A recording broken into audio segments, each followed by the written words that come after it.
Sound check. 1, 2, 3. What's up, everybody? It's just 7780. When what grinds my gears? Be starting this impromptu. Sent out an invite. See who comes. I want to just shout out to Grinders. What a day! What a day! What a day! What a day! Oh my goodness! So here we are. So, just to go on to what I had said, and I really don't even know, kind of don't want to just reiterate the news, but we knew this day was coming. I was surprised that it happened, in the dead middle of July. Uh, thought it was gonna be safe for like an announcement or something like that. But yeah, Sony sold shipped to 100 million, so they're probably gonna do this sold through to 100 million. But yeah, man, consoles, right? Consoles, dude. We'll just let everybody saw it coming in here. I know I just sent out a quick tweet to the Grindhouse. What's up, Bang House Productions? What's up? The Coup 1985. He was the first in here. Shout out to them. Guys Code, what's up? DT Roof. Yes, it was a day. It was a day. There were ponies in the streets. My Little Ponies dancing all over the place. Everybody, it was a day of celebration with the 100 million consoles sold or shipped for the PlayStation 5. And on top of that, Switch announced their sales for their console, which shoosh, they are growing like crazy. What did they say? That 36 million or yeah, almost 37 million for the Switch. Damn, and the software sales, ouch, 210 million. Dude, that it's just that's right, the Coon. Like that's the biggest thing here, and the biggest thing that I figured, you know, I did the show back when Sony came back and said that they were going to be for the hardcore gamer, and it was amidst a whole bunch of weeks of speculation of casual focus and subscribers and subscription games, and and Sony came out and said we're making games for the hardcore. We're making games for our core audience. That's where our focus is.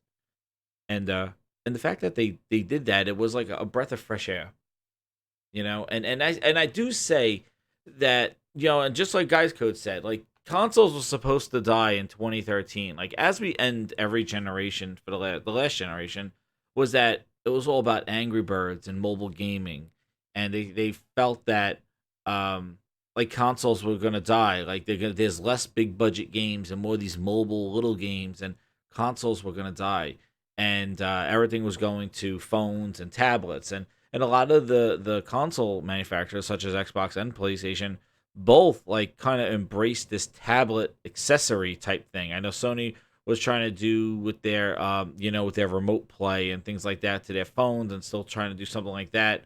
Whereas Microsoft had Smart Glass, and like the your phone and your iPad would be an accessory to your gaming, which worked pretty well in the beginning. I would say, I did like it with Dead Rising 3. Like you'll get a phone call on your tablet or on your phone, like it was pretty cool.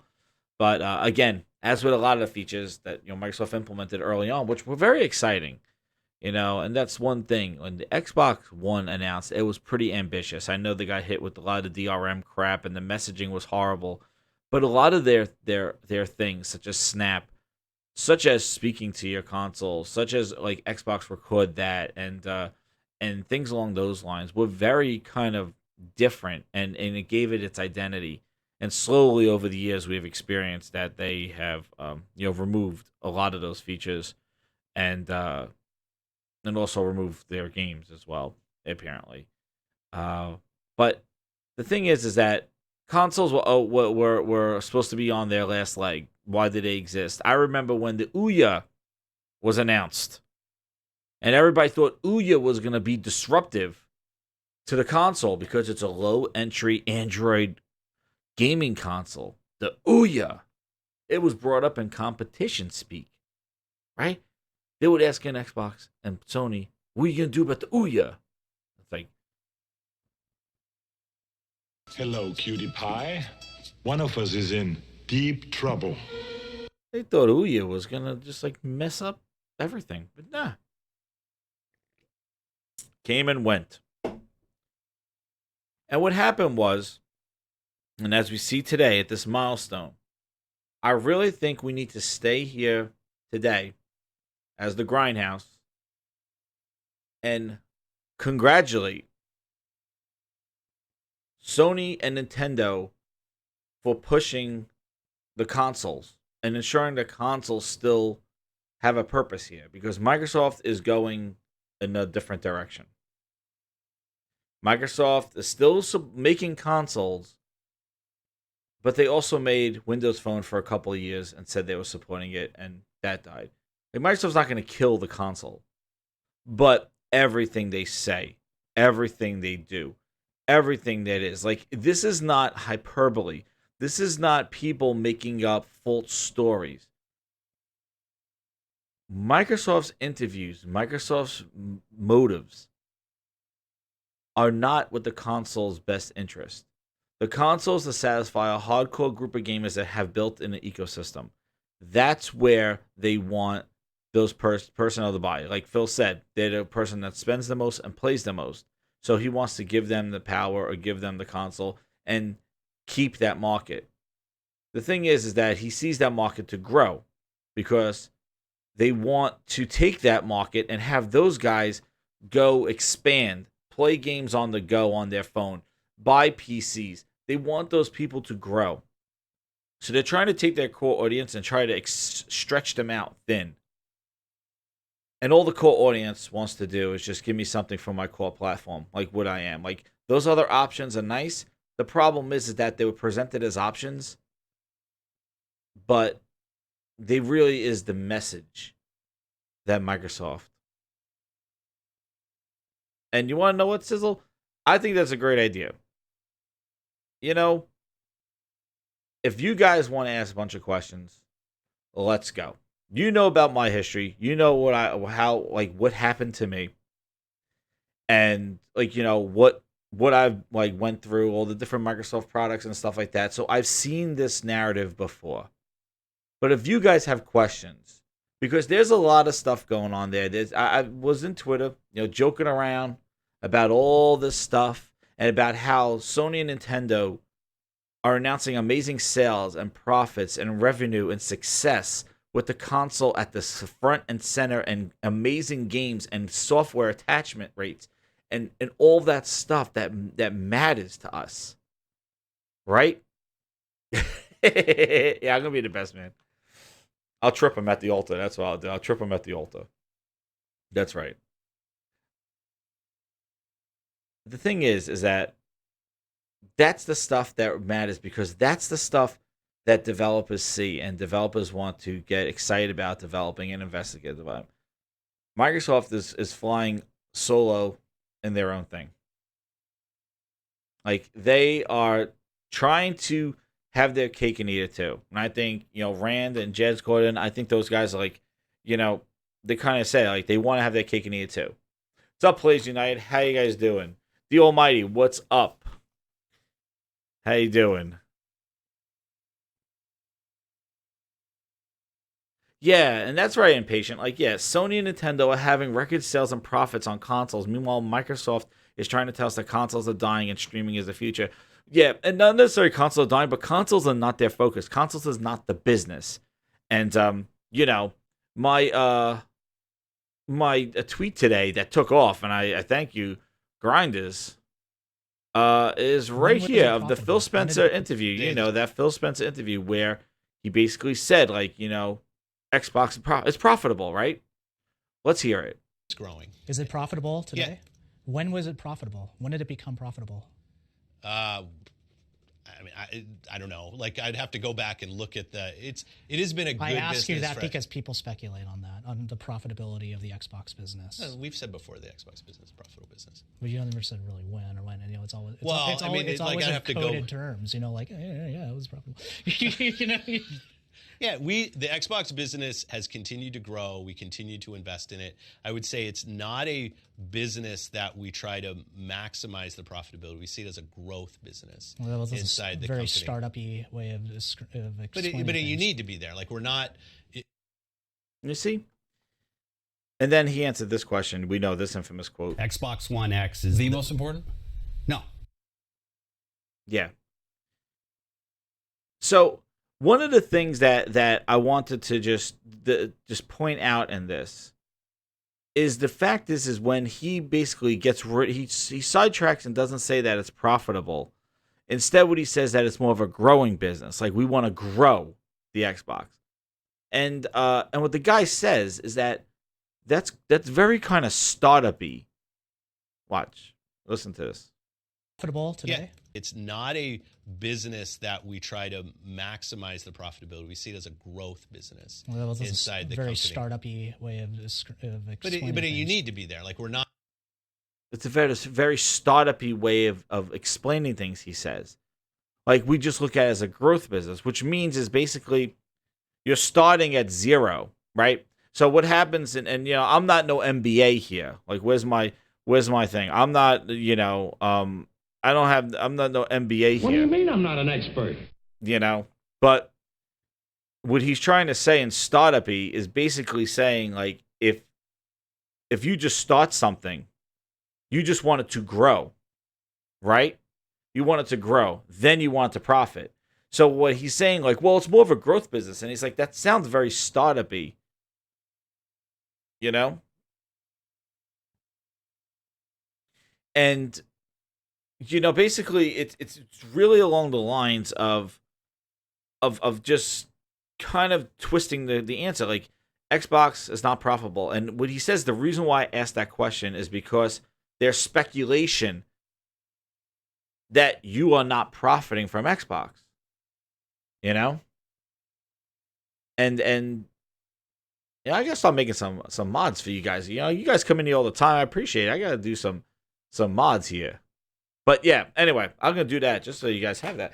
But because I got, you know, you guys are just, you're awesome, really awesome. Thank you very much.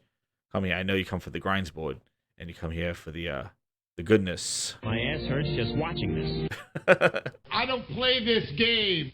You know, the thing is like in a day of talking about console success, it was very telling coming off of that interview from Phil Spencer and looking how all three of them are of kind of positioning themselves.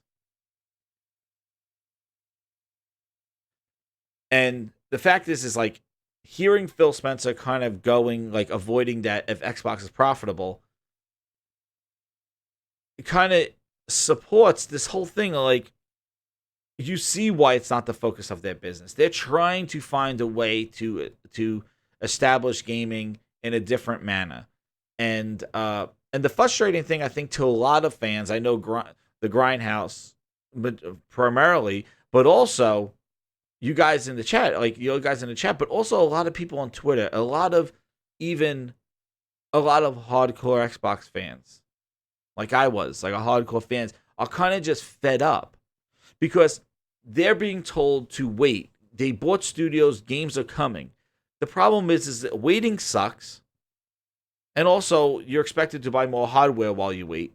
You know, here's some Scarlets, here's a sad edition, here's this. They want you to wait. But the thing is that the messaging that Phil Spencer and Satya keep coming out with really doesn't support the faith-based gaming that a lot of people have. Like, oh, I believe they're going to do better. I believe they're going to do better. And meanwhile, when they have a chance to speak, they talk about everything but the console, everything but focusing on the core, everything but that. Instead, they talk about, I want to get my games on phones. I want to have PC people respect this. Put PC exclusive games there, like Gears Tactics has to be a PC exclusive because they need to honor the PC players. Like, it's fundamentally just being there because they wanted to make it special for PC, per Rod Ferguson in IGN's interview. When you start speaking like that, your core audience kind of goes, well, my faith in you to ensure that I'm going to get games from my system is a little waning because you seem to be focused on something else. You know, you seem to be focused on something else. And I think that's discouraging a lot of people and causing people to flip or causing people to go, you know, I'm done. Like, what's up, Daniel B? How you doing, man? Like, I'm kind of done with you know, with waiting and stuff. And the thing is like, go get a PlayStation, go get a Switch, and when Microsoft gets their act together, we all could go back. And my hope is, the reason why I do this is because this revelation, this kind of like, you know, enough is enough. What's up, the Raven Flow, man? How you doing? Welcome.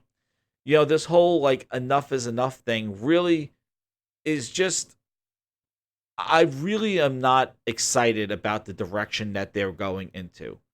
Because I really think this is one of those very ambitious type things that they're trying to do. Microsoft typically does this.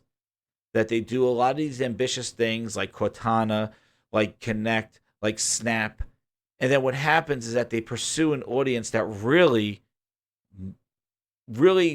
I don't think is very attracted to this. Or they don't attract the developers to want to proceed with this. And when they don't get the support, like Skype for Business is going at it, they're killing that. Like, the thing is if you look at it, Microsoft has a track record of just, you know, if stuff just doesn't make money, they're $1 trillion company. What's up, Stardust? How you doing? HyperX the Gamer, how you doing, man? So the thing is like, when they do this, basically they just drop it. Snap, like features and stuff like that. Like, these features gave Xbox its identity, and they drop it. And having that MO makes it really challenging for someone to sit here today and believe that and trust that they're all in, because they'll tell you that they're all in, like they're all in with the cloud and UWP and the Windows 10 store, and how the Windows 10 store was going to bring more games to Xbox. Do we remember this? Like, this is not long-term memory. Like, this is a couple of years of promises that were hyped up, and we're sitting here in 2019 and they never came to fruition. So how can we sit here in 2019 and tell me that promises or beliefs now are going to come ahead in 2022? 2023, they're going to give me the game that I want now. And that's what I ask to question those people that just have this faith. You've been disappointed before. You've been failed on before with promises. How UWP was going to revolutionize PC gaming and how they port over games to Xbox very quickly. UWP now is a fail. They just do Win32 apps in the store because know why? Developers didn't want to do it. Developers weren't utilizing it. Tell me about Play Anywhere. Exactly, D. UWP was real. It was something that Microsoft wanted. The problem is nobody else wanted it. And Microsoft has a real hard time of attracting developers. And the reason why I bring up UWP is because that was a promise. And the same folks that were talking up UWP, saying how it was it's better for Xbox because even though they're putting their games on PC, UWP is going to ensure that more games come to the console. And what happened?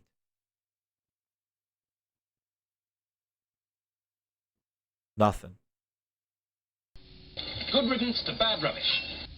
Nothing. You could count the games on your finger from third party that used UWP. It was Resident Evil 7, like the Coon 1985 said. Right? It was Resident Evil 7. Shadow of War. Marvel vs. Capcom, the Ultimate Alliance, that Marvel vs. Capcom game that came after the fact. They were like, you could count them. There were like 5 or 6 of them. Call of Duty tried it and they canceled it and refunded everybody. So now when we sit here and talk about xCloud and talk about how you're going to stream to your phones and it's this streaming future, and then we talk about the studios and what they're making. And if you want to talk about how can you sit here today in 2019 and have blinders on and be like, you know what? Microsoft's going to come back. Xbox will come back. Not Microsoft. Microsoft is fine. They got plenty of money. They got plenty of things to do. And that's the sad part is that they don't need Xbox to succeed in order for them to meet their message. See, that's the problem. Nintendo and Sony need these consoles. And because they need them and they're an essential part of their business, by owning those consoles, you're getting the best of the best for those consoles because those companies need those consoles to succeed. Xbox does not need to succeed for Microsoft to be successful. And that's the message that Phil gets across. Xbox does not have to be profitable in order for Windows gaming to succeed. They don't need Xbox. They like the subscriptions that Xbox players play, but they don't need it. And this is a real talk. Like, this is real passionate talk from me. I said it, keep it in 100. Like, this is who I am. This is what I'm not some like, let's go, like, nah. No. There's people that love Sony. There's people that love Nintendo. There's people that love Xbox. I believed in the console. I believed in Xbox. And they failed me. So that's why I come on here and it grinds my gears. And I'm not going to stop, because what I wanted to do is I wanted to fail. I wanted to all crash and burn and let them realize they made a mistake. Because you don't shit on your core audience. Your core audience, the diehard fans, are the ones that you need. You need those people. Those are the people you need to cater to, because those are the people who are going to help you when you're down and out, like you're out now. You're down and out, and there are people out there that believe in you, Those are the people you should not disappoint, because if you disappoint them, they're going to be your worst enemy. And that's what I have become. I became their worst enemy because they are selling shit in a box right now. They're sugarcoating all this bullshit while they're spitting on their core audience. And if you are just a PC gamer and want to play Xbox on PC, over there I'm suffering too. Because Crackdown 3 games, garbage. You can't even launch that multiplayer trash.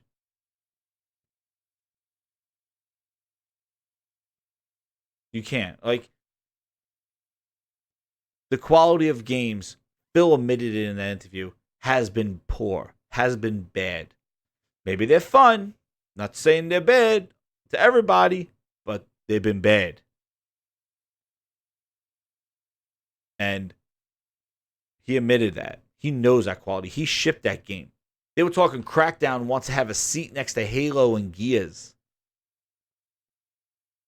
Wound Up Penguin says, did you see people hyping this month's Games of Gold? Like, those games are in Game Pass. And you know, Wound Up Penguin, you're right. Like, those games are in Game Pass. Like, those games are in Game Pass. It's really strange that they did Forza 6. But you know what? I would say, hey, it's a good month. It's a good month. You know, I can't knock them they should be putting more exclusives in their games with gold. And I think it's a smart month. It finally shows that Microsoft is smart in putting Gears 4. Yes, maybe everybody has it, but at least put that in there when you release Gears 5. You know, there's overlap. Games with gold, you know, things like there's overlap, of course. But they needed to, like, I'm glad that they put some exclusives in there, because that's one thing that Sony really put their exclusives in their in their services and stuff like that, and it helps. Microsoft only put a lot of their exclusive in Game Pass, not really pushing a lot in Games with Gold. And Games with Gold last month was horrible. So I think it's a smart move, you know, that they did it. But you know what? Hype it up, whatever it is what it is. Like, I have all those games. Like, you know, it is like Forza 6. I don't know why they keep pushing 6. Like, you know, they I don't know why they're pushing the previous games. I don't know if what they're trying to do is saying, hey, here's Forza 6 and Gears 4. Sign up for Game Pass to get these plus the new versions of them. I don't know what the hell they're doing. But it is spooky over there. It is like, that it is weird. But one of the things I wanted to show, hit that like button, guys, as you come in there, and share out the video. Let's get the grindhouse built up, because we're gonna share the screen, and keeping it 100 today, because I wasn't even sure I was gonna do one. Where the hell's my friggin' desktop? There it is. So here we go. Beer out to Nintendo Switch. And we thought the PlayStation 4 was going to have a bad month, right? We thought it was going to be down. Because Xbox was so far down. Oh, touche, it has not been. Very interesting. They were actually up. I'd buy that for $1. That's right. Buy that for $1. Game Pass. So, one of the facts about Sony shipping out to 100 million is the fact is Daniel Mod, he blocks everybody, so, this is the way we get to see his stuff. He says that the PlayStation 4 is the fastest home console reaching 100 million unit sales. And it took the PlayStation 2 5 years and 9 months, and the PlayStation 4 5 years and 7 months to do that feat. Yeah, so look at the growth. So look at the PlayStation, look at the 360. Here's the 360 is a green one, and then then the PlayStation 3 launched, and then if you look, the PlayStation 3 started growing up because as they kind of got their price down and they started putting out games, they went there. And then Xbox kind of went like that way to 360, which is pretty interesting. The Wii shot up with the red. And then, the PS4 is the blue with the PS2 being the black and then the Switch being the purple. So the black being PS2, here's a PS2 there. And then here's the PS4 is the blue, like right there. Pretty crazy. And then the Wii, it flattened off a little bit there. But and then the PS1 was just that just shot up there with that one. But yeah, there's no Xbox One on this list. I don't know what else, because never hit that mark. But yeah, this is global shipments for the first 72 months from launch. And yeah, pretty telling. It just shows Nintendo, the Wii and the Wii U was probably like down there. But really the PlayStation year over year, they were up 2%, I think 2.3 or something like that, up 2% year over year. And as we mentioned before, the Xbox, here it is. Basically, across town, Microsoft's gaming segment was the only major part of the company to see a drop in revenue for June. So the gaming segment was the only major part of the company to see a drop in revenue in June. Okay?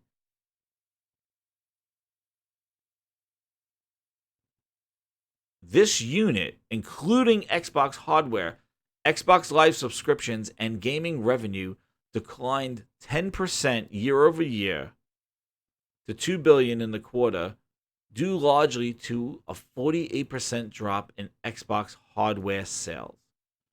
And Microsoft said that was due to console fatigue.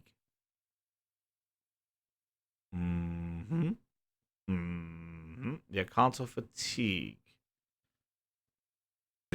Bullshit. Bullshit! You said so? It's all bullshit. All of it. Jesus, you. Console fatigue. And I do want to just say, console fatigue. Thank you, Jack Move Johnny. Thank you. Oh no, Jemiah, your phone's dying. Plug it in. You're playing all those games on your phone? So, my thing is the one thing that people have not been saying, this is the fourth quarter, right? Okay. What happened? And I said this before. What happened? The Xbox released Xbox Sad. Xbox released a new hardware, Xbox Sad. They've released a Fortnite bundle. They had E3 sales. Xbox was the only platform with a stage show in June. E3 was the biggest show in town, and Microsoft was the biggest console manufacturer there. Right? They had the whole world focusing on them for their presentation. And they had a sale. Sony had an E3 sale. And Nintendo just did what they did. And Nintendo just did what they did. So,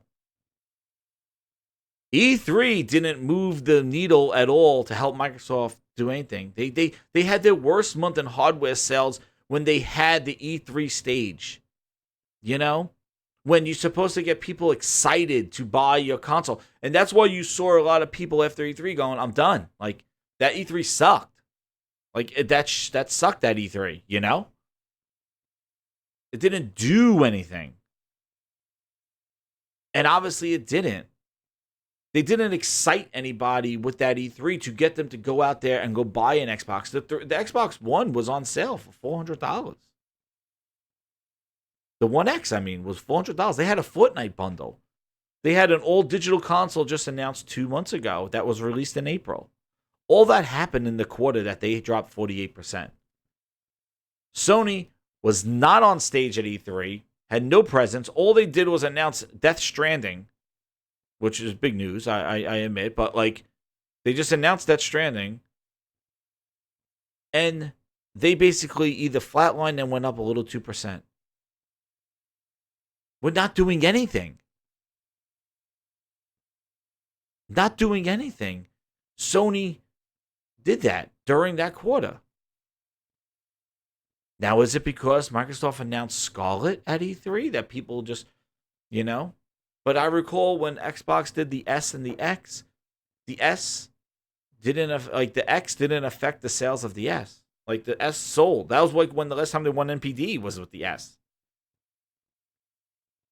Shout out to 30 grinders out there, baby, yeah! Hey, What the hell are you doing? we're streaking. We're going up through the quad to the gymnasium. Who's streaking? There's more coming. Frank, get in the car. Everybody's doing it. Now. Yeah. Sorry, nobody else is doing this. Nobody else is doing this. Like, this whole, Sony and Nintendo going to follow the digital. Sony and Nintendo are going to do their thing. Microsoft's doing their thing. That's right. Frank the Tank. Frank the Tank.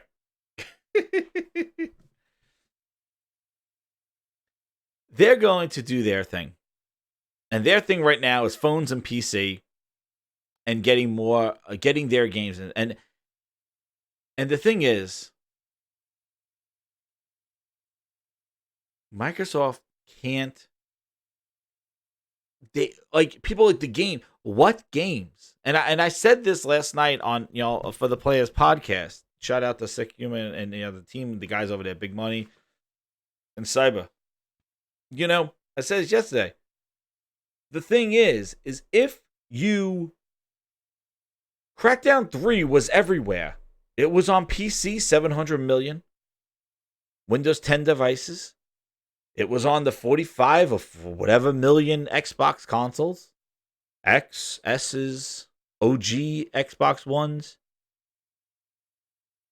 But you can't find the game on it. It didn't do anything. So it shows you that if you put just poor games on multiple devices, it doesn't do anything to grow or expand the business because it's a poor game. And people are not going to waste time. Ain't nobody got time for that. With poor games. Another one. And another one. And another one. Yeah. And another one. They can make all the money they want. And the problem that Logical Nonsense says is that they still make money though, right? Therefore, it doesn't matter. First off, they really don't make the money if they put out game, because in that interview, Phil was like, he don't care what devices you're playing on. He just cares about what games you're playing, which counters the whole point in that why are you releasing poor quality games if the game and the customer interaction is the most important thing? you should be making sure those games have a type of quality to them when you're delivering those to that customer if you care about their interaction with the games, because nobody's going to invest in a bad game. Nobody's going to throw money at microtransactions or buy season passes to a game that sucks. And that's where the hypocrisy comes in. I'll be fine if they're putting out high quality games and putting this shit elsewhere. Like, it is what it is. But when you're putting out poor quality for the last 2 years, less Forza Horizon or Forza games, because those things are the only thing that's quality right now. And hopefully, and Gears and Halo, we know those games are quality. However, those franchises need a reboot. They need a reboot. Gears 5 needs a boot. It doesn't need some tweaking of weapons and some tweaking of game modes. It needs gameplay element, gameplay changes. They got to take it to the next level. And they're not showing that, and I did not play any of that in Gears 5. Again, it feels safe with a bunch of tweaks. They need to evolve that game.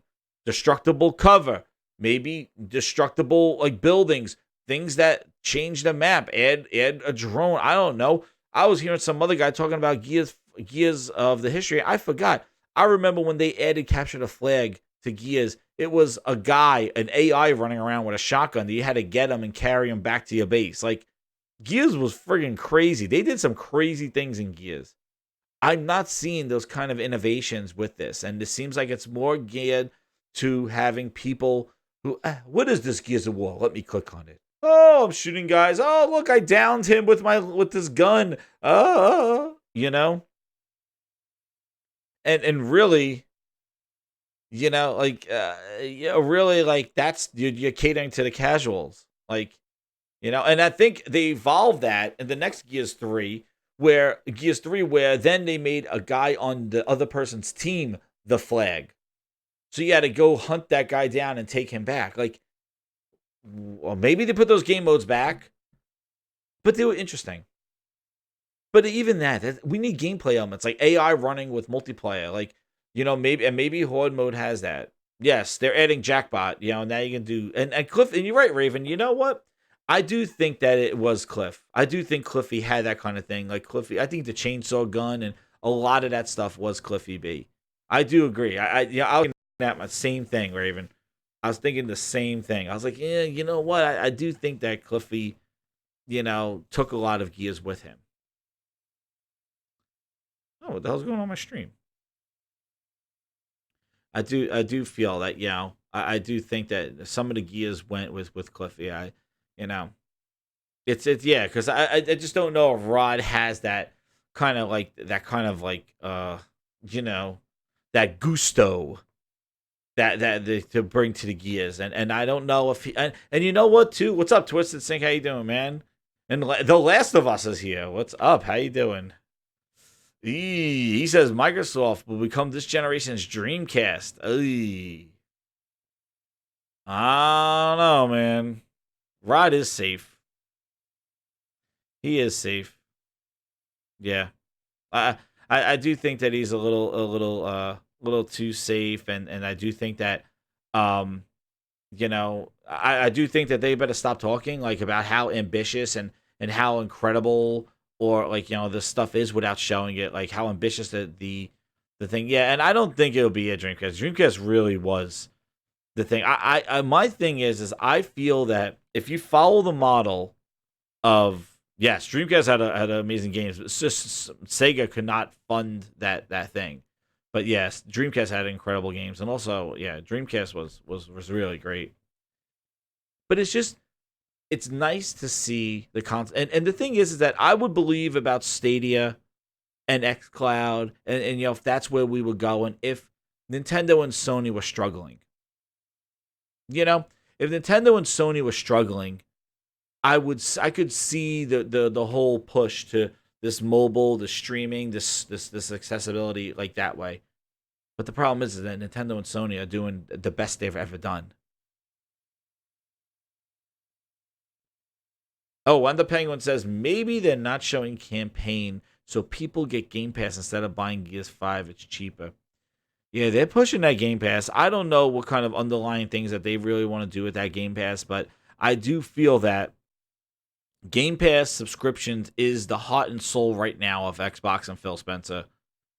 I think that he needs to get people on that Game Pass, and I think that was kind of the deal with this whole studios and stuff like that. Like this whole Game Pass model and studios, like this is my thing, and I'm sure people are not going to. Oh yeah, virtual tennis, Mog. Oh, I played that so many.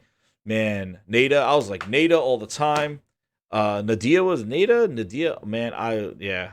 Virtual tennis. Oh baby, that was some good stuff. I think, and yeah, chat. Tell me if you think this as well. If Game Pass, if they didn't commit their first party lineup to Game Pass, right? Yeah, this. If they didn't commit their first party lineup to Game Pass, and Game Pass wasn't like what they wanted it to be, like basically like their first party, they're gonna put their first party in Game Pass day and date. Because if you remember, Game Pass had a whole year, and that wasn't the case. In 2017 is when they did it. But if they did not have Game Pass and commit their first party to Game Pass, would they have bought those studios?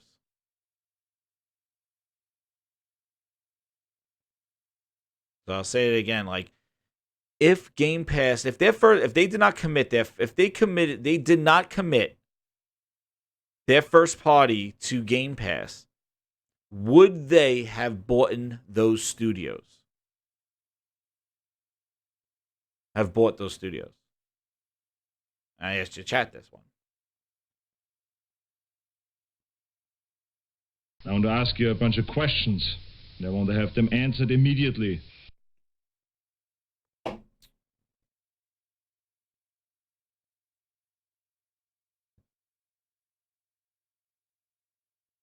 Yeah. Would they have bought those studios if Game Pass, if they didn't commit their first party to Game Pass? Yeah. One of the Penguin says, I don't think Microsoft would have purchased those studios if Game Pass didn't exist. Like, if they didn't commit their first party to Game Pass. Exactly. Yeah, the Coon. Like, yeah, I don't think they would have bought those studios at all if they bought those studios for Game Pass. The studios was reactionary to Game Pass. Yeah, that's my thinking. Like I think that Game Pass, if Game Pass, and it's not even Game Pass, it's their commitment to first party in Game Pass. Their commitment to first party in Game Pass made them buy those studios. That's what I think. Because he basically, Booty says it. He's like, we bought these studios to make content for Game Pass. And I do think, like the Ravenflow says too, like I do think Satya was like, you got to make this subscription work. And then we're going to take this subscription and put it in the cloud. Because that's what Satya wants. Satya wants everything in this cloud. He wants gaming, Office, everything in these servers. And just kind of get everybody where they are, because not on one specific device. Just get everybody where they are. The problem with this whole thing, as we're seeing, and a lot of gamers are frustrated, is that you have a core audience that was dependent on a device, and you're trying to extract them to make them think like, don't think about the device, think about the game, think about the service, like. Even though Phil says, like, well, I don't want them to stop playing on console, stop playing on PC, and go stream and go in the streaming cloud. I don't want them to do that. But you're kind of putting people there. The fact is, if you don't want to do that, then why everything that you talk about is about putting these games on phones? Like, I have not seen him sit down and talk about what it is to be an Xbox console owner. And, like, I have the clips. Like, when the night the Xbox X was launching, there were people waiting there, and they asked them. Xbox One X is the most important? No.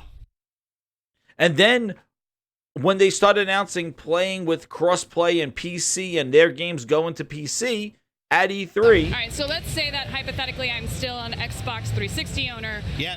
That being said, what should my next hardware purchase be? I guess are the tough questions. No. I said, Right? would you ship that? What you just played? Well, it's a profitable business today that's growing. Is it profitable today? Yeah. When was it profitable? When did it become profitable?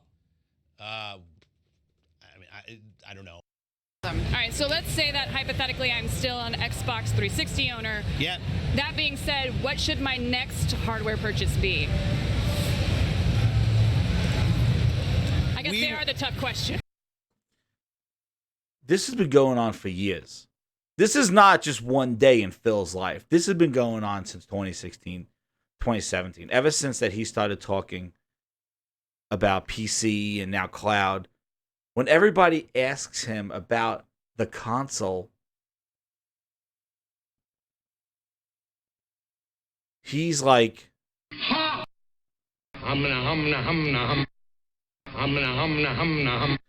Phil, how's the Xbox console doing? Phil, are we having Xbox console exclusive games? What should I buy next generation?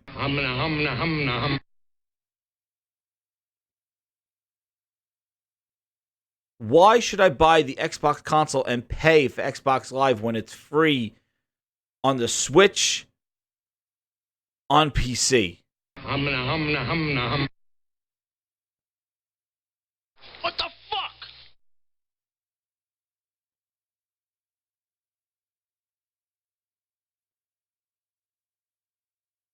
Sir, do we get to win this time? Like, really? A huge cloud of shit. Wow. God, I think I smell it. Come on, let's go. Like, he just stumped like blah, blah, blah, blah, blah, blah, blah, blah, blah, Keep it blah. up, you'll be carrying your face home in a doggy bag. And you can't go around like that. Twisted says the fucking sound wasn't kill him. You can't go around saying that stuff. Humana, humana, humana. Is it profitable? Humana, humana, humana. What should I buy? A PC or an Xbox One? Humana, humana, humana. You can't do that for the 2 years and expect people to continue to support your hardware. You can't do it.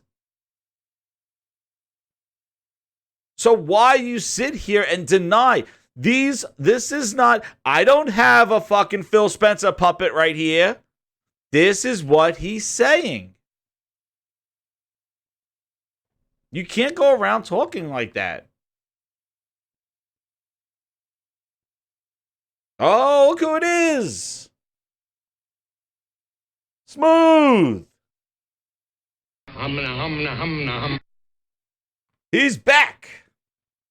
Oh, Xbox Live. You can play Minecraft. So when you go on Xbox Live on the Switch, you log on to, when you go into Minecraft, you do Switch. You sign into Xbox Live, and they count that as Xbox Live subscribers. So that's where they're not paying for Xbox Live, but you're using Xbox Live gamer tag and all that stuff. So you all logging in, and Xbox counts it. So, and then on the phone, they're gonna pay Xbox Live. The only people paying for Xbox Live is the console, and that's why I'm here to explain that to everybody that you don't. That's the only people are paying. You pay Nintendo, not Xbox. You're not paying for Xbox Live. Is for Xbox Live. You get a gamer tag. You go online. That's for the console. You could talk on your phone. They count that.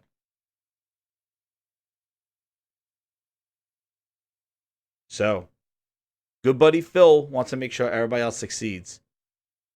But you can't go around speaking like that for 2 years, not able to clarify why the console should exist. And people are leaving. They will stay. I know people have long legacy of games. I have a long legacy of games. I have 375 games there. I have a 9,500 gamer score. But I just can't support that. I can't. Because this direction that they're taking us in, we're not the business. And when you screw, and I said before, you screw with your fan. And you know what? People go, it's just gaming. You do this in anything. Look at comics. Go to Comic-Con and put a different color Spider-Man out there with a different, like, you know, a different little, you know, a different type of design of a character. The people who are diehards and be like, what are you doing? There's a balance. You got to cater to your core while exploring. And they did their pretty good balance with the 360. You know? They were pretty good because they kept to their core while they kind of did games for Windows and all that other stuff. Like, they kind of did that. This one, they just said, picked up the fucking ship and said, let's go. We're out. And Not playing to win is like sleeping with your sister. Sure, she's a great piece of tail with a blouse full of goodies, but it's just illegal. Games for Windows did fail. Oh, yeah. They tried. They've been trying.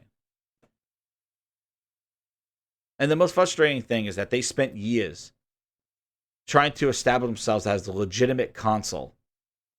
You know, for us, original Xbox owners, original Xbox Live players from 2001. That's me, the original Xbox. Going through that. We're going to do story time, grinders. We're doing a story time. Going through that, if you owned, Ness, what's up? How you doing, man? You owned the OG Xbox and watched what they had to do to get those games from PlayStation 2. What they had to do. GTA, Vice City had to come after the fact. We had to wait. You had to wait for Microsoft and for the developers to try to get those games from PlayStation.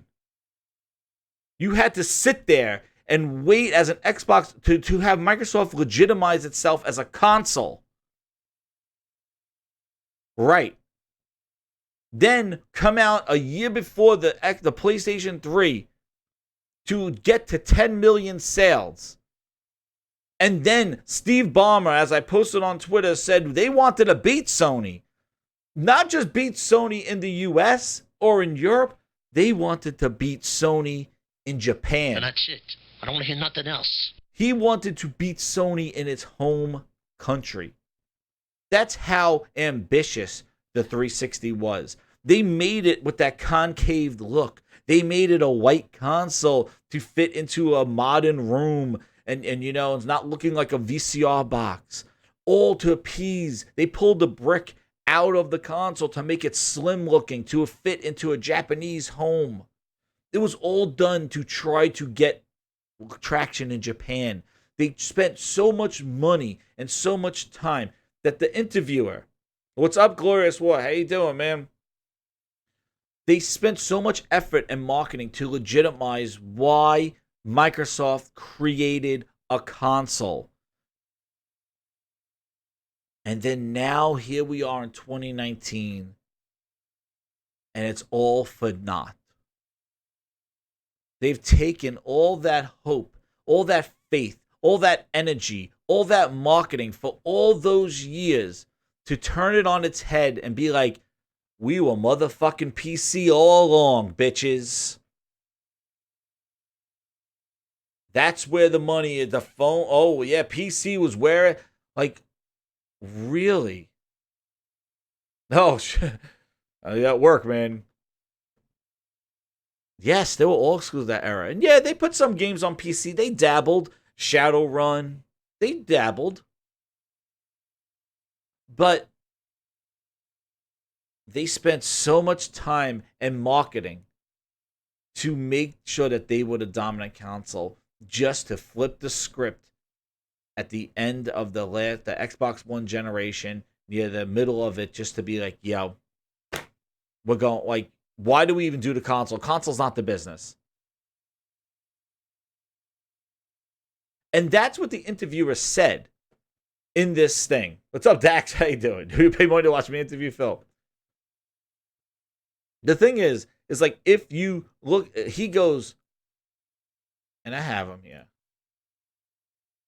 Like, this guy really, like, he was finally somebody, like, called him out. Like, was just like, you spend so much time and effort and marketing, and that's the perception. And he kept talking about perception.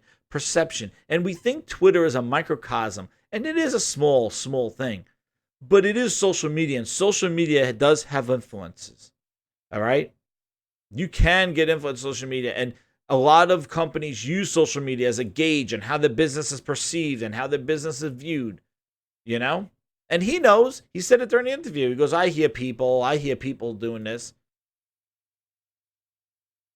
He says it. He hears it. The profitability. We see it as a growth business. And Satya talking about it in earnings and analysts asking about it, which is a good. I want to make sure that I think it's part of my job to make sure. Which is the company going to, put the resources that you need to do? Well, one of the things I went through during my transition into the job. Did he call up and he asked you if you want? You're always kind of focused on trying to buy them.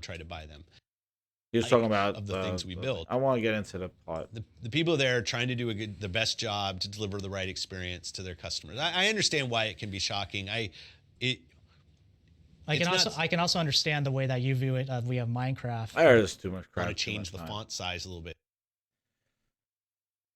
He basically says, like, years of... Oh, I had it in the other clip. He's like, years of marketing, years of just emphasis on this. And, you're basically... You're just being like, hey, console sales don't matter. Like, that doesn't grow the business. And, guys, you know what? I don't play this game. Enough. You want to know what? Ride the train. Ride it right into the ground. Because it is going to come to a head. And if you think 48% drop off year over year is bad for Xbox, you're going to be in for a wonderful ride. Because when Sony really starts talking about PlayStation 5 with the momentum that they have, the decisions of a lot of people, especially I see on Twitter, have been made already. Just because Microsoft is just not ready. And they're talking a different game. And that's not the game that people want to play. And I saw it on my friends list. I said I did it during the stream. I even showed you when I was on Sunday. Gears 5. Nobody was playing it. Last weekend, I was on prime time. Check. Nobody playing it. This weekend, I have 1 or 2 people playing that game. This is Gears 5. This is the next thing, and nobody was playing it. And if people care that much about the campaign, then that is a miss on Microsoft for not having campaign discussions and addressing that. Because I did hear a lot of podcasts, and a lot of podcasts were like, Gears multiplayer is just not for me. I don't play Gears multiplayer. It's all about that. And nobody was playing it. And I think a lot of people were waiting for... Smooth, what are you laughing about, friends list? I don't want to call you out, but you weren't playing it either. Oops. Smooth was playing. He played a little bit. We tried. But when I was checking, man, no, but my friends list, man, I have like, let's see it again. I think I don't have a friends list. Remember, get friends list on PC, dude. Get friends list everywhere, on my phone, everywhere. It didn't light up the list of everybody who was playing Gears 5. I don't know if people just not signed up for Game Pass. I don't know if people were just not interested in it and want to see campaign. Yeah. Oh. Not a lot of people playing it. I tried launching Crackdown.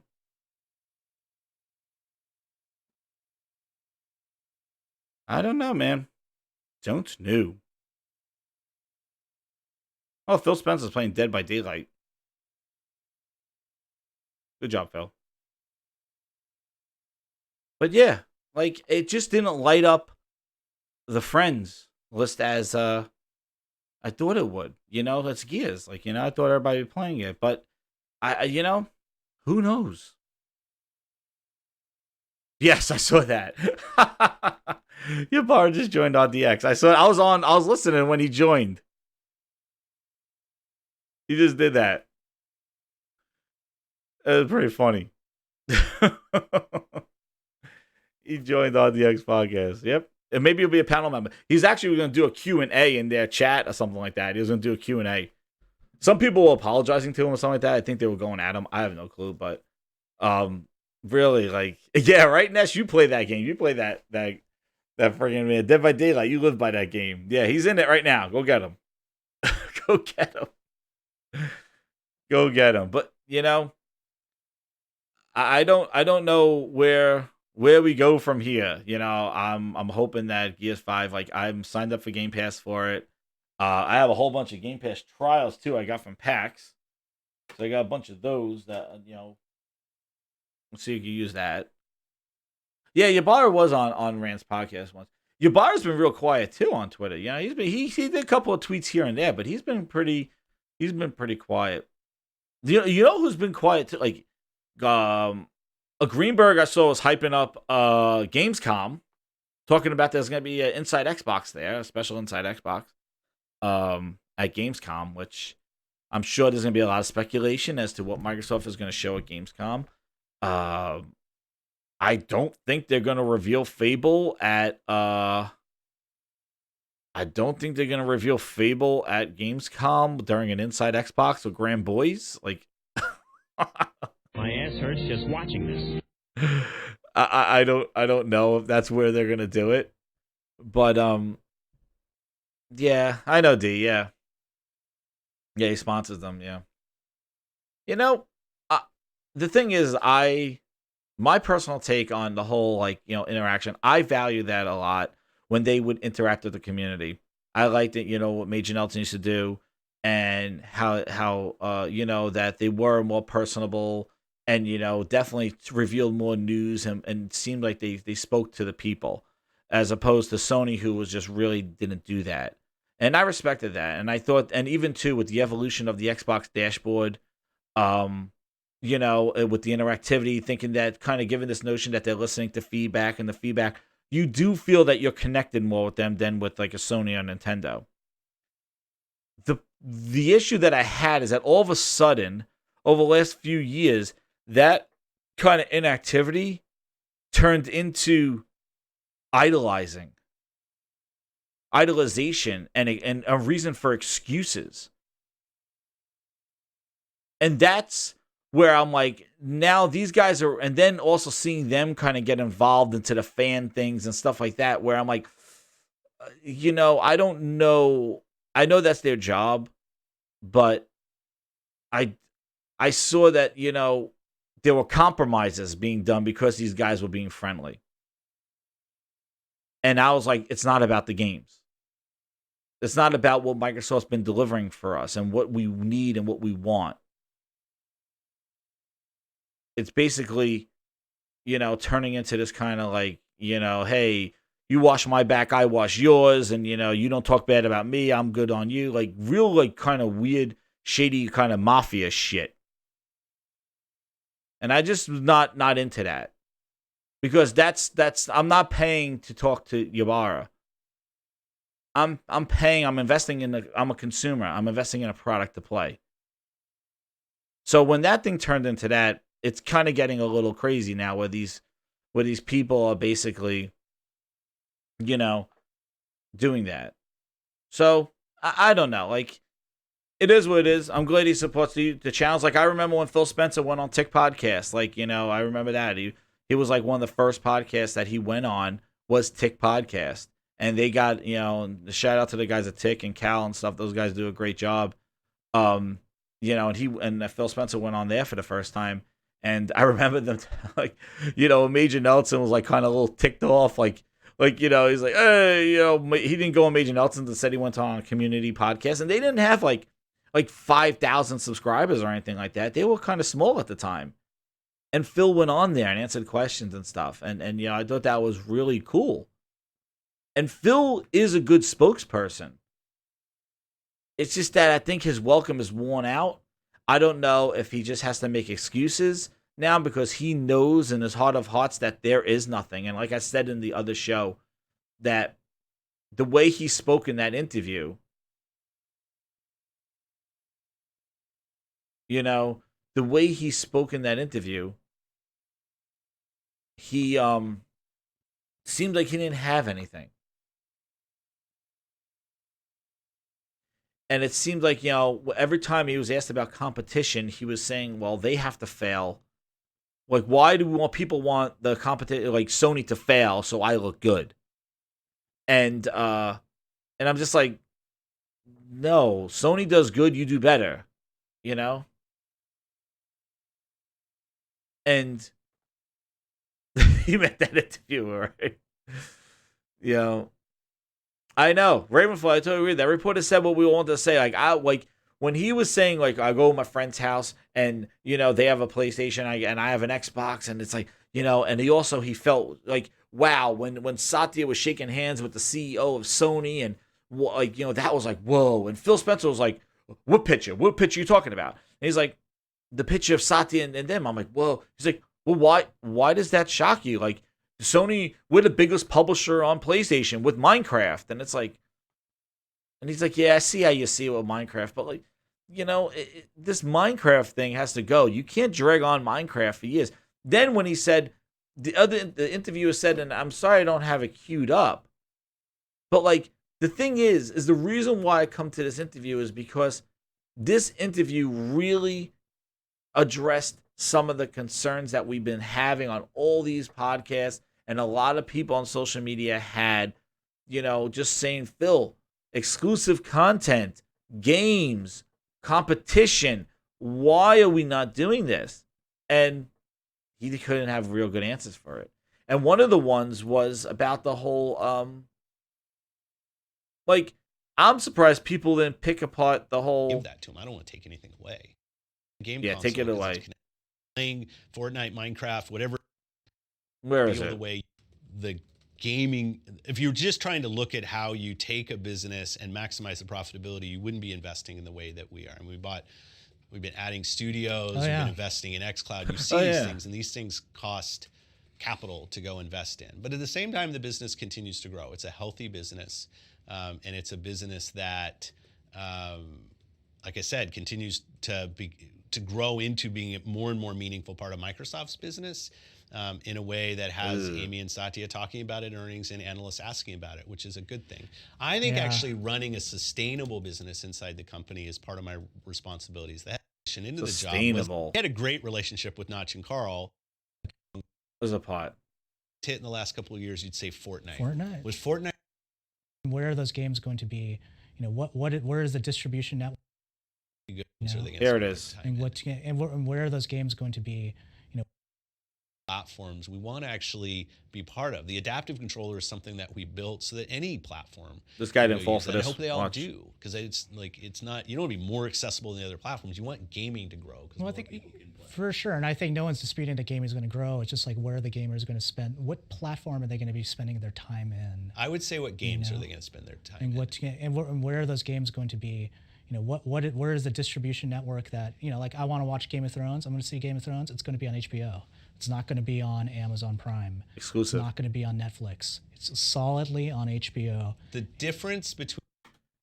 All right. You heard that, right, chat? You heard this, right? Yeah, he did. A little bit. Yeah, he was a little... But listen, you heard that, right? You heard what he's like, Game of Thrones. I've got to go. He's like, so he's trying to say... That's right, Ravenflow. And that's why I just wanted to pause it here, because if you listen to what Phil says, it doesn't make any sense. But this guy basically is saying what we've been saying. Like, I go to HBO because I watch Game of Thrones. I go, like, it's not on Amazon, it's not on Netflix, it's there. Like, it's exclusive. So where are these games gonna be? That's right, Kuhn. This is what he says. Between games and video is that, and Game of Thrones is a good example, because Game of Thrones is now done. Yes. Minecraft's 10 years old, and it's as big now as it's ever been. So where are people going to play Minecraft tomorrow? on the device that gets invented tomorrow that gets to scale? And are the games that you love going to want to be on the devices that you're engaged with? Absolutely. That's just the nature of the content that gets built.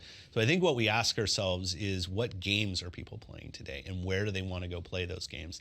I love the fact that people want to go play those games on consoles, but I also know that people want to engage with their friends and community across so many different devices. Yeah, I mean, what's so fascinating? No clue. Game of Thrones is over. Like, no, he's not falling for that film mess. Like,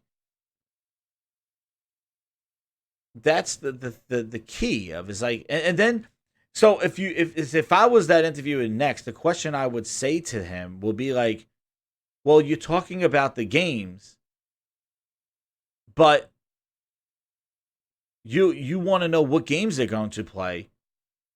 Nobody's playing your games. Like, the games that you have released, Sea of Thieves, State of Decay, like those games in the last 2 years have not been up to par. And he does talk about the quality of those games, the first party, and that's what feels like we got to do better. But the thing is that if you're so concerned with the games and how people are going to play, you should be making amazing games. And if you're more concerned with, instead of the device, but the games that they play, then you better be making real great games. Right? That's right, Raven. They came to the console race for a reason. Like, they can't, I don't know what they did. Like, they basically flipped the script on the whole console race. You know? This whole, like, and the way he answered that question is of a third-party developer. Like, EA does not care, or Ubisoft doesn't care on, like, hey, does the Division 2 sell on PlayStation, on Xbox, on Switch, on PC? You know, I just worried about that they bought Division 2. Right? Like, I just bought the Division 2. Like, I don't care if PlayStation is playing it, or if Xbox is playing it, because I just want them to play Division 2 and support them. Phil answers that question exactly the same way. The only problem is that Phil has a $500 piece of hardware that they're selling, and that they announced another piece of hardware next year. So how do you say, like, I don't care about what device you play on as long as you play my games, but then your games are everywhere? Then how do you expect to sell a device dedicated to play those games if those games are accessible everywhere? It's pulling in two different directions. One's going to fail. Either the games are going to pick up and be playable elsewhere, and people are just not going to pick up the console. And when the console, that 48%, their revenue dropped in the gaming division because of hardware sales. If that continues to happen from now until next year, I don't know. Either they go aggressive with price drops, or they did this. But I'm going to tell you, I said the last one, we're in the end game. I don't know. And I'm concerned because, what are they going to do to my Halo? What are they doing to Gears? Like, my concern with Gears is, like, you're catering to a casual audience with Game Pass, and more worried about who's going to click on the icon, like to play arcade mode. Like, let's talk about campaign. Let's talk about the new stuff, the stuff that the core Gears fans want to hear about, that I want to hear about. I want to see what's new. But, because I'm going to play it. And I'm hoping Halo, reboot, it's Halo Infinite. Who knows? And where's Master Chief Collection on PC? Like, I don't, there's a lot of what's like, and when you listening to that interview and you see that dichotomy and you go there, and then you listen to all the success that Sony and Nintendo are having with 100 million sales. They just announced Concrete Genie coming out October 8th. That game looks friggin' crazy. Now you say, oh, but it's not. It's not a ripping head off game, or it's not a mature game in the fact that it's like not bloody and serious tone. But you know what? There's Death Stranding. There is Days Gone. There's Last of Us. Like, there's a balance. There's a balance. They're not all cartoon games. They're not all AA games. And then they also announced that the Outer Worlds is coming to the Switch. Twisted, and they're talking about that. Yeah, like Outer Worlds is coming to the Switch. Now, when they announced the Outer Worlds in 2018, it was just PC, Epic Store, I think, and then it was PlayStation and Xbox. There was no Switch. Now they got a company who ported over a couple of games. Now porting over this game to the Switch, but it's not coming out the same day. But I know Microsoft's not publishing it. But do you think that Microsoft had any kind of like influence to the studio, like gave them extra resourcing and stuff like that so that they could I don't know. But it is Microsoft owns the IP, even though they got another publisher, I believe. So but I'm not sure on that one. But again, Xbox Game Studios, but I guess they're not going to call it. I don't think Xbox Game Studios.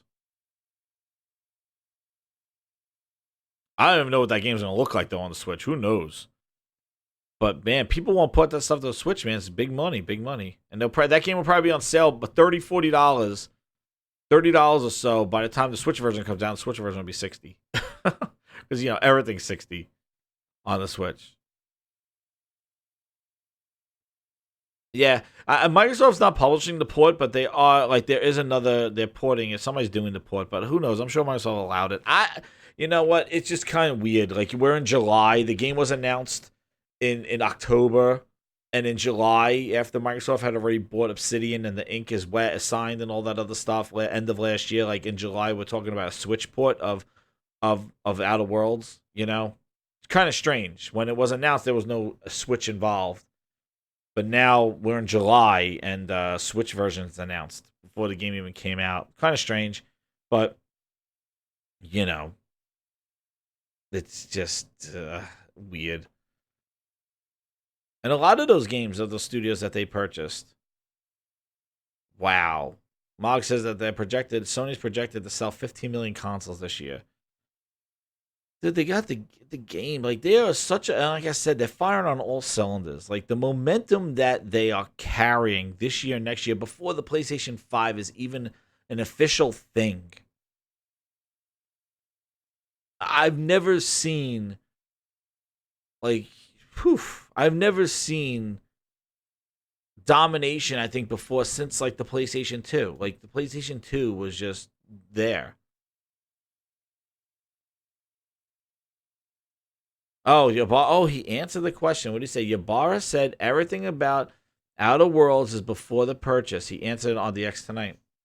Yes, just like the other game that was coming out, Bleeding Edge. That was all before the purchase.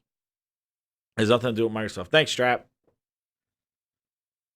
So it has nothing to do with the PS1 dominance too. Yeah.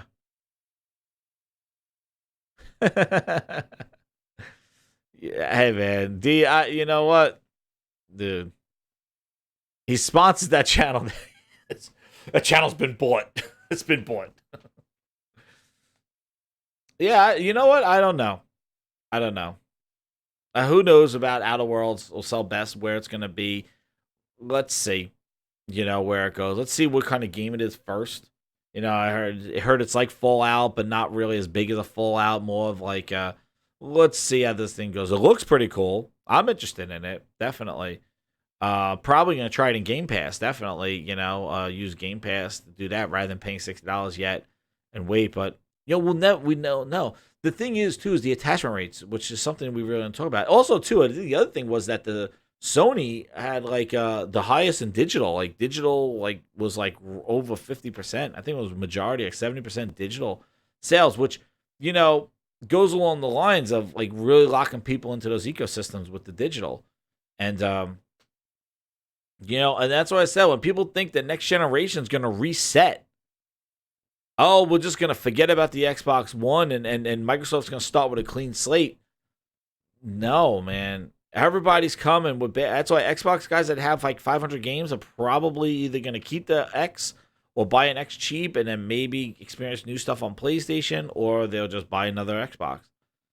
So, but the thing is, I think we all can see if the narrative continues,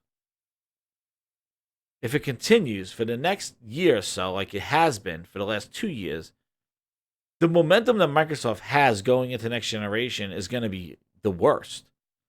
Now, maybe Halo will be some of that light there. That's some good news that we could talk about Halo.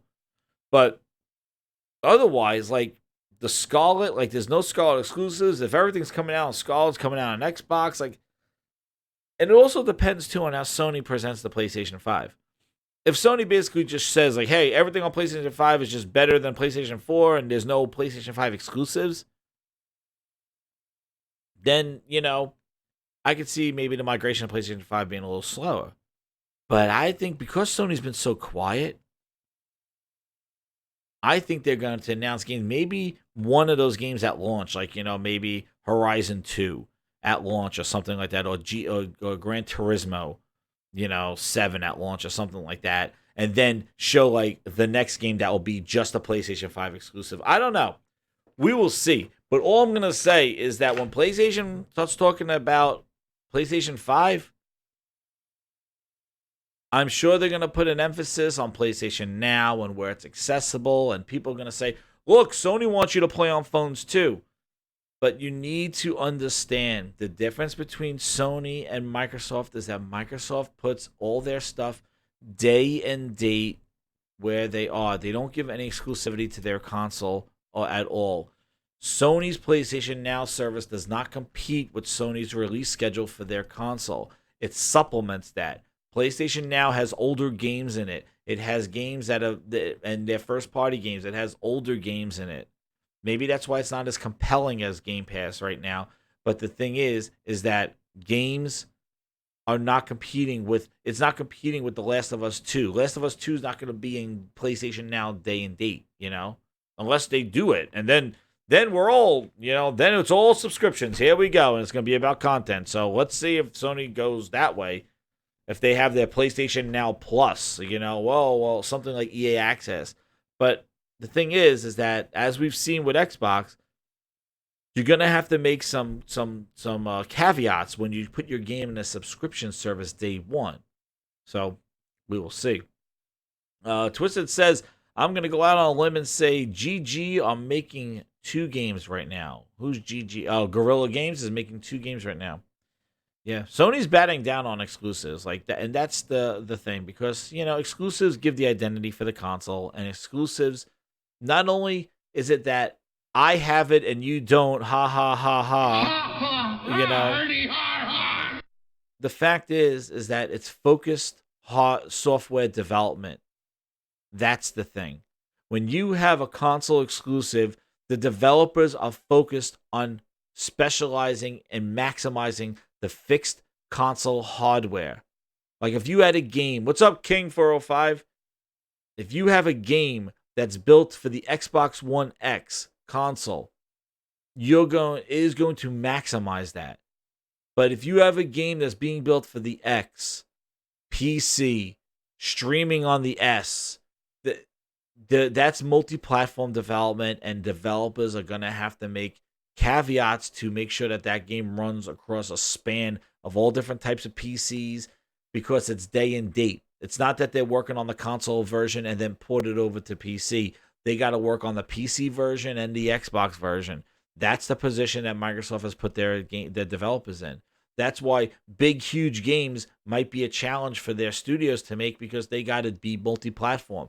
They got to make that game work on Xbox, on all the versions of Xbox and all the versions of PC. Make sure it's optimized for streaming, and got to do all that stuff. Whereas a PlayStation developer only has to worry about the console, the fixed hardware. They don't have to worry about, oh shit, the new 2080 Ti came out. Is your game optimized for the 2080 Ti? It's going to cause crashes. Oh, well, let me play this brand new game. Halo Infinite, the 3080 Ti is out. Oh no, it doesn't. It crashes the game. That's what Microsoft studios have to deal with.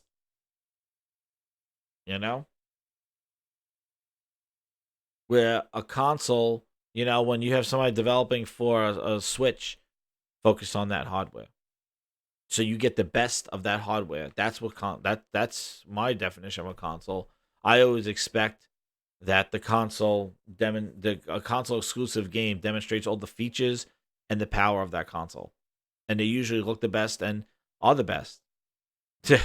Oh, tariffs! Who didn't get into that shit? That's just crazy. But you know, this is just back to a whole week. Yeah, it's gonna be tough to get those consoles. Then we'll be talking about streaming and all that other stuff because the next gen consoles are gonna be so overpriced with tariffs. Who the hell knows? But we got a year to sort it out, and you know. Never give up. Never surrender. And shout out to who was in my comments the last time. They're like this. We're gonna put this out there.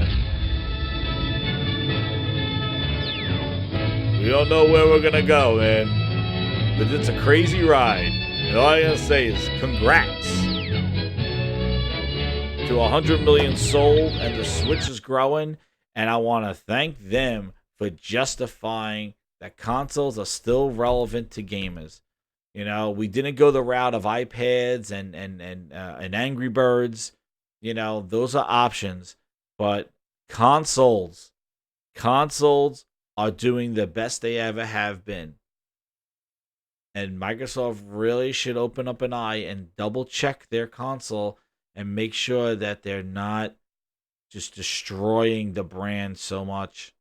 But yeah, they have hurt the console. And the thing is that I would love to get back into the console and have multi-platform gaming, but I really don't need the console.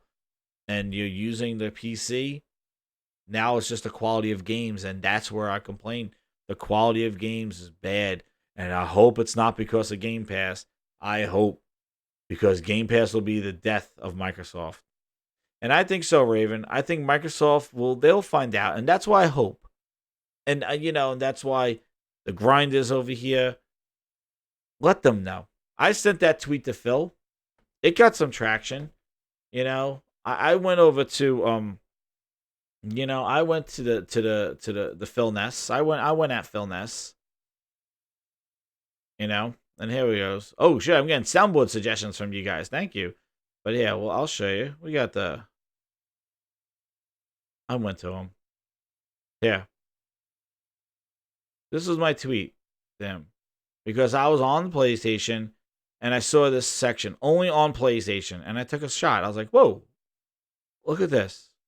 There's balance, dreams, everybody's golf VR. You can make fun of that. This Blood and Truth, a VR game, 2 VR games, a game creator, God of War, Medieval, which is a remake to a game, Days Gone, the baseball, Death Stranding. Like, you just look, it's just a simple set of 9 games, just a simple little thing, a little microcosm of only on PlayStation.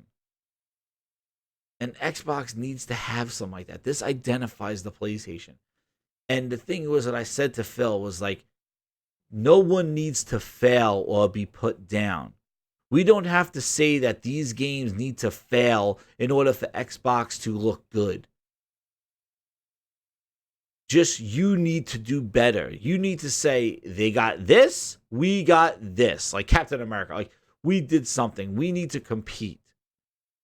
And in Phil's mind, he believes that Sony needs to fail or be put down for Xbox to look good. And I don't understand that train of thought.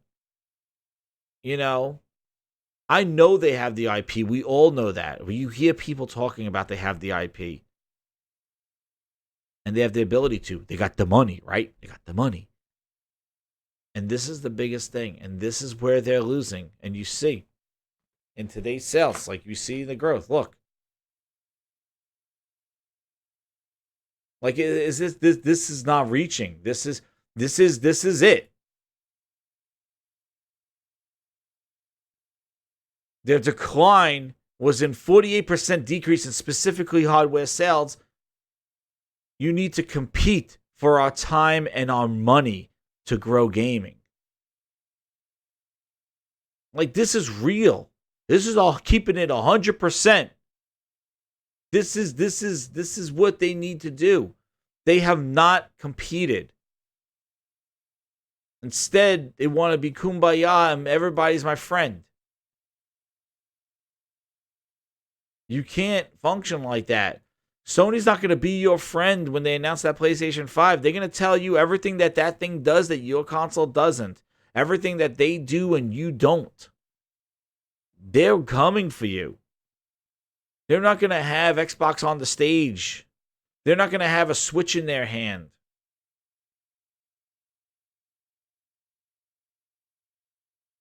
That's not happening. Yes, you're right. Just speaking about the games, Concrete Genie. I'm going to show it. Concrete Genie does remind me a little bit of Infamous, too. I do agree. I do think that it does look like...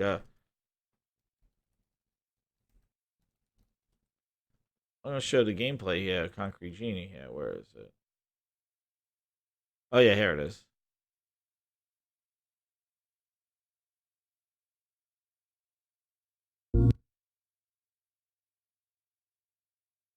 Welcome to PlayStation Access. My name's Nathan, and I'm here with Dave. Hello. Dave, we're taking a look today at Concrete Genie. Yes. This is a PlayStation 4 exclusive about creating things. Do you know anything else? I actually don't. No, I know that I'm interested in it. I'm excited to hear what you have to say about it. Your ignorance is why you've been invited here today, Dave. So often is. Because this video is how the game actually works. I've got 5 things to tell you about it. And this is kind of an introductory setup, really. This is right at the beginning of the game. That's the main character called Ash. And he's having his notebook torn to pieces by, like, mean kids. Yeah. And they are thrown all over town. So the basic setup is he wants to go and find his bits and pieces. So here's number 1. This is the very beginning of the game. The kids put you on like a spooky tram and send you up to the lighthouse. And the idea is that it's kind of haunted. What you actually find there is one of your pages. And then you go inside to take a look, and on that page is something that you've drawn. And actually, I've played the game. I played this beginning. You get to spoil a little bit. I'm gonna skip. And it sets up little kind of scenarios. I just want to see him drawing. Gives him back first of all his notebook, kind of. I'd definitely have one. So tell the story, fool. Major thing that you draw in town. So you've gone back to town now. This is your old drawing, and then you get your magical paintbrush out. That's a bit of paint that now lives on your back called splotch. Okay. By the way. And then you kind of see what I meant about being able to create within a particular kind of template. So right. Splotch is kind of saying, hey, why don't you draw your genie and see what happens? I did my first one upside down. So the face was at the bottom. I just did the stroke the wrong way. So mine looked like the kind of tortured horror animal. But yeah, you see you have like different horns for genies, for example. So you can kind of just interpret, you kind of see the thing on the floor, and you get to interpret what your version of that is. That is really cool. And every kind of, you can see that the stroke of the motion controller, of the DualShock 4 motion controls are going into the paintbrush, and that is that's pretty giving crazy. a bit of a flair and a shape to, and a distinctiveness to the template elements that you pull out from your notebook. That is really, really cool. DualShock really motion, my God. I thought that was a gimmick, and they've really been using using that. It kind of comes to life, and there's something really satisfying about being in this old fishing town, which is kind of very dark, like brickwork everywhere, looks very run down. And your job, basically, is to walk around creating life and brightness. It's very nice. Yeah. Not a graffiti artist. No, not just your name, Ash. Things that you can do cool. in every area. So you can see these, well, first of all, you get to free paint. So again, you take elements from your sketchbook, those little squares, and where you put them and how big you draw the stroke will define how big they turn up on the wall. And you can then like just grab other things, bits of like, you can do the sky, there's like an aurora borealis kind of just add this thing, to the, like, lights thing there, different plants, the games that they have coming out, like as you paint it. Then sometimes the genie's saying, "Hey, can you illuminate these lights for me?" And the lights are another open world element. Think a kind of like a pared down kind of Assassin's Creed or Far Cry. Like in every area, there's a similar kind of like, I will go and do all of this sort of thing, and then there will also be this thing.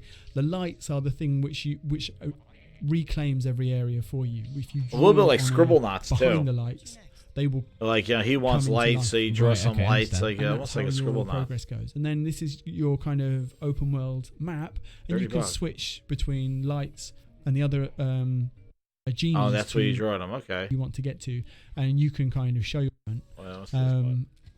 and if you draw it for them, they become super happy. You see that paintbrush down in the bottom right-hand corner? Yes. That will fill up. They give you what's called super paint. I'm not sure it's based on real physics or paint. But when you use super paint, this is the only way that you can get rid of the corruption once it's on the wall. You can't paint there normally. Super paint kind of blasts it away. Right, I got you. And does a kind of a heightened form of whatever template They're trying to escort this guy around on this, so it's just this like wall. Just a cool difference. It's just like blasting away bad stuff. Yeah. With power washing. Yeah. Power washing. Yeah, with fuel from Genies, which you have taken graffiti requests from. I'd be much more into power washing if it was with Genies. Yes. Yeah. The thing I really like about the game, this is number 4 now, is that at the end of when you kind of cleared out every area, you do what's called a masterpiece, which is taking, you can see these genies are here that you've created, so it's kind of like this cool just celebration of the end of the area. They're requesting certain things from you. Again, you get to arrange them wherever you want on this wall, so you're making your own version of what they're asking. It's just a very kind of nice feeling. The whole, like, the game is like not, it's not enormous. It hasn't got tons and tons of systems. Yeah. It's about making small creative choices, brightening things up. Yeah. Feeling happy. Like, it's got quite a strong feeling as to what happens next time. I won't spoil it. Ash should do that. Whoa, there's combat to get their shield down, and then here and the kind of the encounter. Dark Genies. Oh no! And this is one here, Dark and the kind of the encounters with them are you will skate around and fire paint at them, to get their shield down, and then a mystery as to what happens next time. I won't spoil it. Ash should do that to the bullies, to be honest. Well, because, that would work. Actually, the Dark Genies. No, I've taken care of some of the bullies already. Really?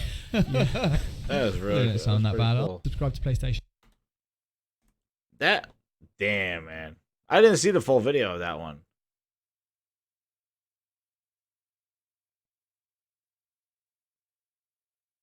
They're not gonna have HDR at launch. Who said that?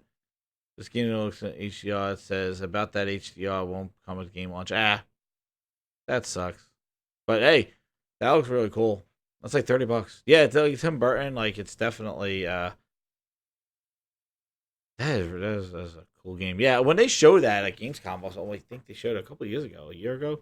No, they showed it at a PSX, not last year, but the year before when they had it. Last year I didn't have it.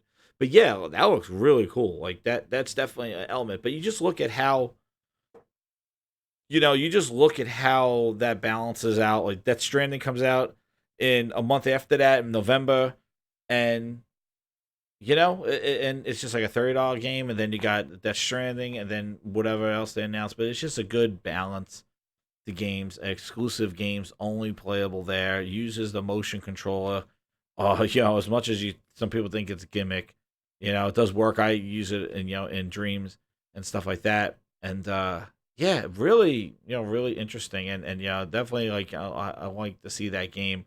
As I'm currently playing, talk about some games. Like currently, I'm trying to get back through Horizon. I beat, I passed up the boss. And I'm trying to get through that game, but I went back into trying to also complete Days Gone. Trying to get into but man, I tell you that the story in Days Gone just keeps building and building. It is insane how they just keep adding characters, and I don't know what it is, but it's just the little nuances that they put in their stories and their kind of like their dialogue that in some of their games I do feel that is very effective in getting you to care about the character, where sometimes dialogue in between kind of regular characters could just seem just kind of filler. But you hear about people's backstories and things like that. Like I do think the dialogue, that's one thing that as I've been playing through Days Gone, I've been noticing just the chatter and the dialogue have been really, I think really, really well done into kind of getting you involved in the characters and worrying about what's going on at the camp, and some of the side characters and talking about them and following them and walking. Oh yeah, man. Now I do like how they have that chatter and stuff like that. They're really like, and the games look great as usual, but just the chatter and stuff, and in the combat. I love like going after the horde. I also got I also got World War Z. I've been playing that. Playing the difference between World War Z and going back to Days Gone. It's like I do like the Freakers look so much better than what they do in World War Z. World War Z is definitely a low budget game, but it's entertaining. But they go down so easy in World War Z. They just like drop where they keep coming at you. In Days Gone, like you have to shoot like 4 and 5 times. It's pretty crazy, but yeah, and doing that, and then went through Spider-Man again, going through the DLC again, the new costumes, trying to get that done. I beat it a second time, and then what else I've been doing? I've been doing the well, my son and I we're gonna be playing Pokemon when that comes out for the Switch. I know that he plays a lot of the Pokemon stuff. So I haven't played too much on Switch. I held off on Mario Maker 2. I held off on that, and Fire Emblem I don't play. But yeah, I held off on Mario Maker 2. I'm looking for Astral Chain. Like I'm really looking forward to that game for the Switch on that one. And then I really want to. No, God of War. No, I haven't done the new game plus. I'm still doing Valkyrie stuff in God of War. There's just so many like that, and that's the thing. Like there's so many just into those games. Those games are so big, and it's just like need time. I should be doing them, but yeah. But usually like at nighttime, it's easier to play. But I could play over the weekend. My son kept doing kept logging in as myself, so. Because he has a friend over, so they were basically kicking me out of my game. I was trying to play it all weekend. So I was playing the game, all of a sudden kicked me out.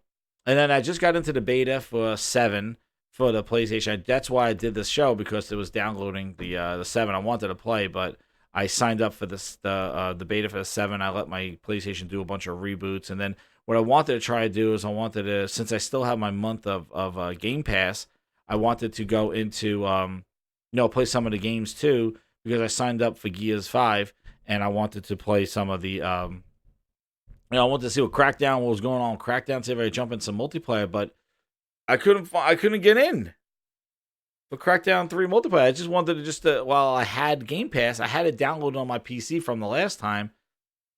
It wouldn't play, I just couldn't get in a game. I don't know what's going on there. I don't know if they had the new maps. I don't know. But I haven't heard if they had the new maps. I know they did the Keys to the City. I want to try it. I always jump in CFDs when I have the thing, but just to see that. But you know what? The thing with CFDs is that I'm like, oh, let me check out what they added new. And then when you get on the boat and you're just like, buh. You're like, buh, boring. And it's just like, they get back! That CFDs bullshit. I'm like, take it back, that CFDs. But I tell you, PC Game Pass is kind of weak. Like, yeah, we go into it. You guys are here. We got grinders in here. I'm going 105 minutes. Holy shit, I'm still going long. Like, share the video. I'll go show you what. Actually, while you guys are here, I will show you what Game Pass on PC looks like.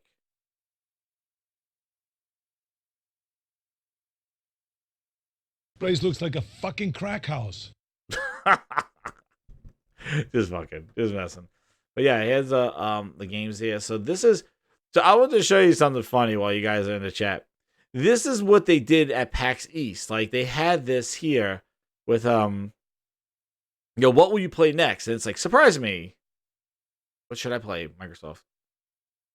Oh. No. It's like a Russian roulette here. Oh, I should play Forza Horizon 4. Probably should, actually. Surviving Mars. It always keeps throwing Surviving Mars at me. I did Snake Pass. Oh, The Outer Worlds. I should play this right now. Let's see. Should I play it?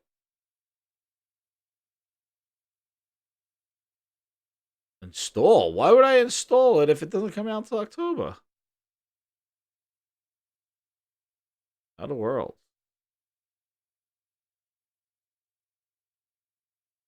That's what it is. This is pretty funny. So I went to the Gears tech test.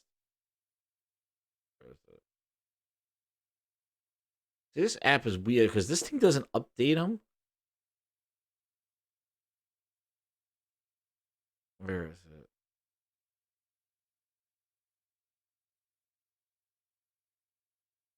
So you can't jump into the store from here. Let's see what's going on with this.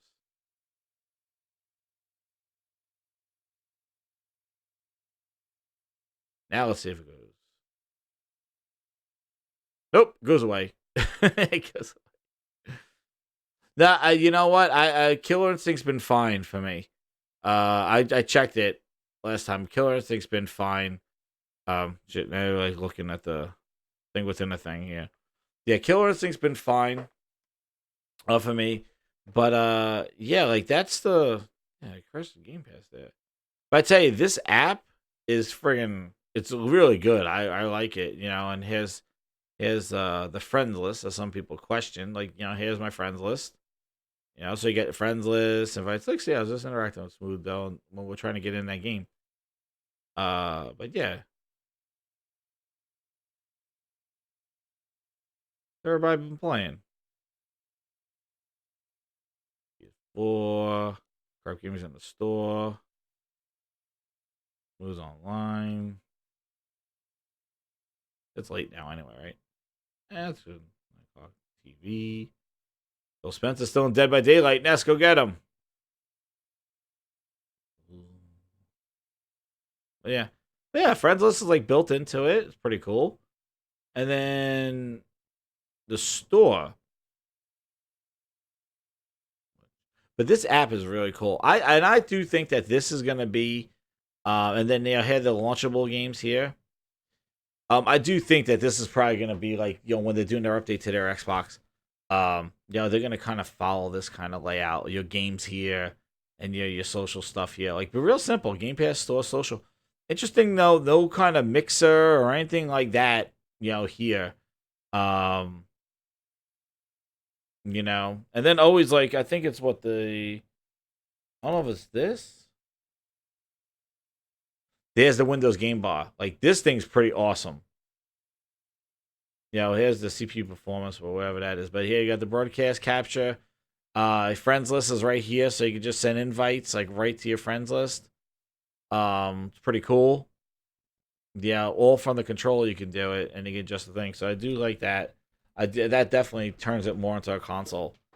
Whoa, what happened here? Why is the Lego got 52 reviews? A 52? It's a Lego reskin of the game. Sure, the graphics are cool. If I wanted to buy Lego Forza Horizon as a standalone product, but as DLC, it just doesn't relate well and add to the series. I changed it to 1 star after playing more. Only 3 cars, 2 of which you have to earn. So if you want to play Legos, you can only use 1 car until a whopping 2 more. Ooh. Oh, so the Lego Playground game, worst DLC ever to be produced for a Horizon game. We asked for map expansions and real car pass, and all we got is Legos. Ooh. Wow, the reviews. Yee. I guess it's not hot. They dropped to $2 Game Pass. The Game Pass gives you a discount. Yikes. Yikes. Not yikes. I don't know about that. Ark Survival. Even Forza Ultimate Edition. Wow, Ultimate Edition got that. Sea of Thieves. City K2. Yeah, so these are the games, like, this is like kind of the store, and this is included with Game Pass. But, yeah, I do like the layout of this, though. And I thought Shadow of the Tomb Raider being here. I messed up. I downloaded Rise of the Tomb Raider. But Shadow of the Tomb Raider, I think, is in the Xbox Game Pass, not in the PC one. So, some horseshit right there. Horseshit. Horseshit. I'd buy that for $1. Astroteer is pretty cool. Jesus. This is robbery.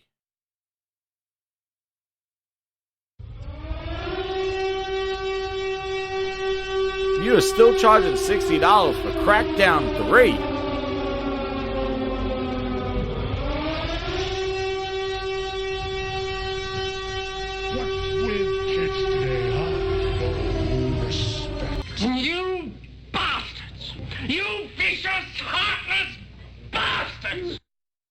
My goodness. A lot of people ask why.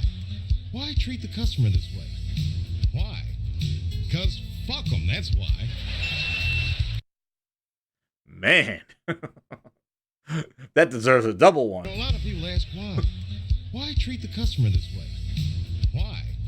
Because fuck them, that's why. Ouch. Ouch, exactly. Twisting goes, ouch. Oh, man. Ouch. All right, enough of that. And Crackdown, holy crap. I can't wait. It's still $60. Oh, but you can buy for $47 out of Game Pass. Get the hell out of here.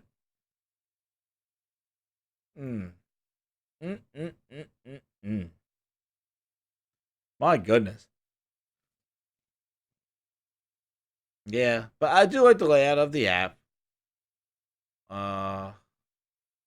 Then the Game Pass things.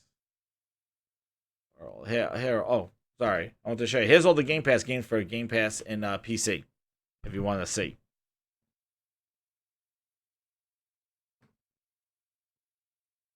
I'd buy that for $1. So we got Metro State of Case, Slay, the thing, Astro Tier, Prey, Vampire, Football Manager 2019. This got horrible. They can't even show the reviews for this one. This one I still got just destroyed in reviews. I don't know why. I don't play that game. Hollow Knight, Hellblade, Messenger, Epic Few, The Surge, Cluster Truck. Yeah, there was nothing pro for such an old game. I got that on Steam. Like SteamWorld Dig, Hello Neighbor, Super Lucky Tales. They're doing a remaster for the Switch. Verona, that looks pretty cool. Thumper, I played that in VR. Valkyrie Chronicles, Disneyland Adventures, yay!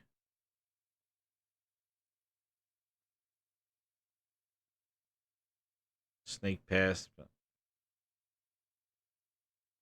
Hydro Thunder. Yeah, it's kind of weak. Definitely, yeah, the PC Game Pass is really very weak. Without their first party games, which that's the thing. Like, I would say maybe do Xbox Game Pass and just do the crossover, you know? But you get, Marvel vs. Capcom Ultimate. That's a UWP game. Halo Wars 2. Ori, Ribbon, Rush, Disney Pixar game. December 1 and 2. State of K2 Hotland. So that's the expansion that they had for it. Super Hot. That's awesome in VR. Yeah, the Worlds just didn't come out yet. Yeah, that's it. Those are all the games. Wolfenstein 2. Those are all the games in PC Game Pass. It's alright. Good for the middle of the summer, I guess. If I have for $1. Yeah. It was so bad. That is a 5 alarm fire. Crackdown is still $60. Holy crumbin'. Ain't nobody got time for that. But my goodness. I tell you. Yo, I want to thank everybody. I'm going to wrap this up. We had, I Phil Ness, I kept him away this time. I am tired, man. I am tired. But I want to thank you guys for coming out. Again, this has been Jizz77, and we gotta have our outro, guys. Oh yeah. You know what it is. It's that time. Xbox One X is the no. Well, it's a profitable business today that's growing. Is it profitable today? Yeah. When was it profitable? When did it become profitable?